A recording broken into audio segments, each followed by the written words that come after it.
This is English news broadcast on ERi-TV for Sunday evening, 11th of August 2024. We're live from Asmara and thank you for joining us. Here are stories making headlines. Central Region plants 2 million seedlings. National Eritrea Festival 2024 commences with grand celebrations. Russian warships make strategic port call in India.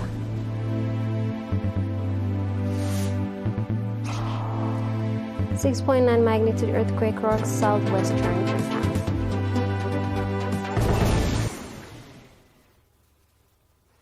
A total of 2 million seedlings have been planted in the central region, with 60% of them successfully sprouting, according to recent reports.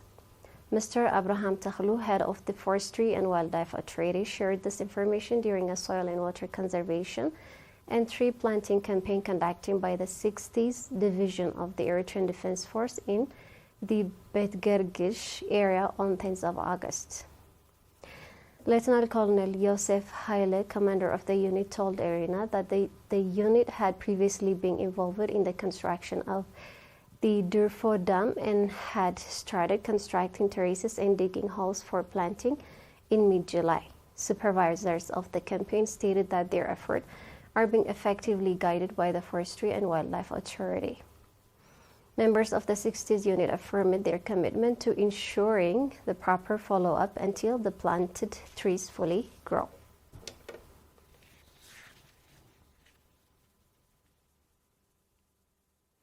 The National Eritrean Festival 2024, which also marks the 50th anniversary of the Bologa Festival, was inaugurated by President Isaias Afwerki yesterday.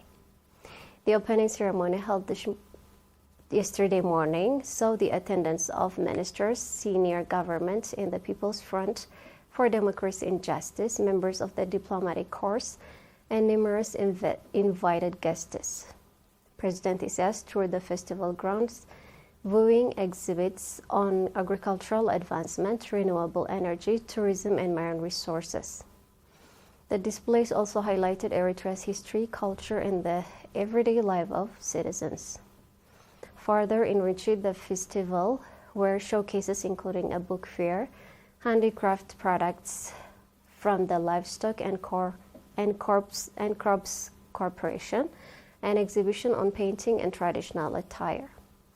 A special exhibition underscored the historical significance and evolution of the Eritrean Festival, emphasizing the role and contribution of national gatherings during the armed struggle for independence. Exhibits by diaspora nationals celebrated the 50th anniversary of the Bologa Festival.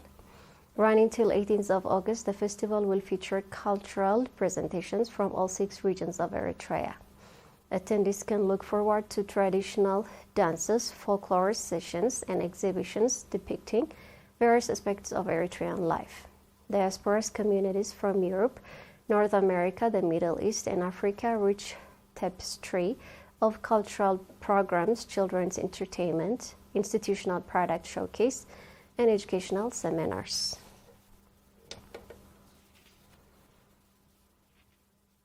In a show of solidarity and respect for their martyrs, government employees and affluent individuals in Forto Sawa subzone have contributed over 58,700 nafa to support the families of martyrs.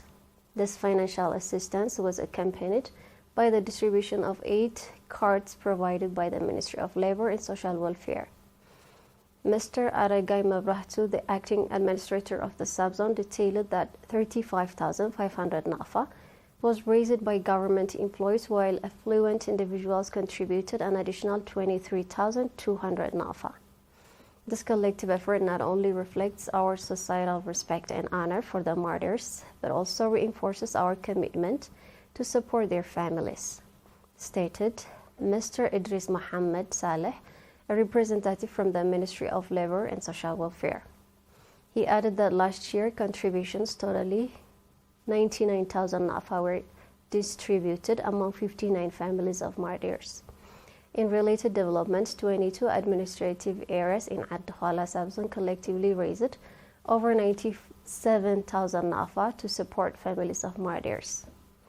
They also took part in the plowing and cultivating lands for 540 families, ensuring that the martyrs' sacrifices are honored through continuous community support.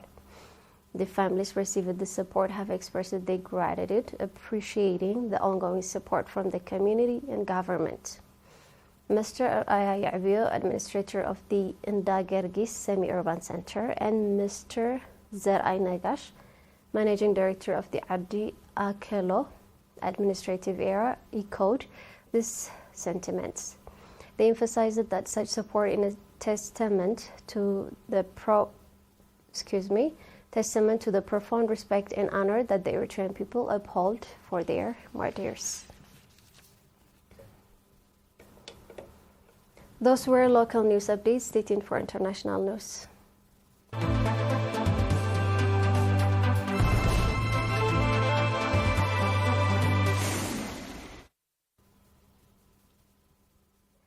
Two Russian Navy vessels have docked at Cochin Port in southern India, Moscow's embassy in New Delhi announced it. The ships include missile cruiser Varyag, holder of the Order of Nakhimov, and frigate Marshal Shaposhniv of the Russian Pacific Fleet, the embassy stated, describing the port call as strategic. The embassy added in the statement that this visit underscores the strong maritime cooperation between Russia and India. A video released by the embassy shows Russian sailors interacting with their Indian counterparts in the control area of one of the ships.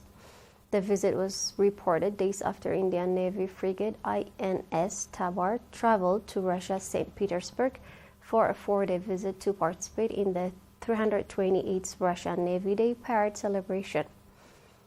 The Mumbai-based Talwar-class ship was originally built at St. Petersburg's ballistic shipyard and commissioned by Indian fleet in 2004. Defense has traditionally been the main pillar of the Indian and Russian partnership, and the navies of the two countries often conduct joint drills. A powerful earthquake struck off southern Japan, causing mostly minor injuries but raising the level of concern over possible major quakes stemming from an undersea through east of the coast. Officials said 9 people were injured on Japan's southern main island of Kyushu, but the injuries were mostly minor. There were no reports of serious damage, and tsunami advisories for the quake were later lifted. However, the quake prompted seismologists to hold an emergency meeting in which they reassessed and raised the level of risk of major quakes associated with the Nankai through east of southern Japan. The Japan Meteorological Agency said that the earthquake registered magnitude 7.1 and was centered in waters off the eastern coast of Kyushu at a depth of about 30 kilometers below sea surface. Seismologists at the agency held an emergency meeting to analyze whether the quake had affected the nearby Nankai through the source of past devastating earthquake. They later issued an assessment that the potential for a future quake in the air from Kyushu to central Japan is higher than previously predicted. Before we go, we have a quick recap of the top stars.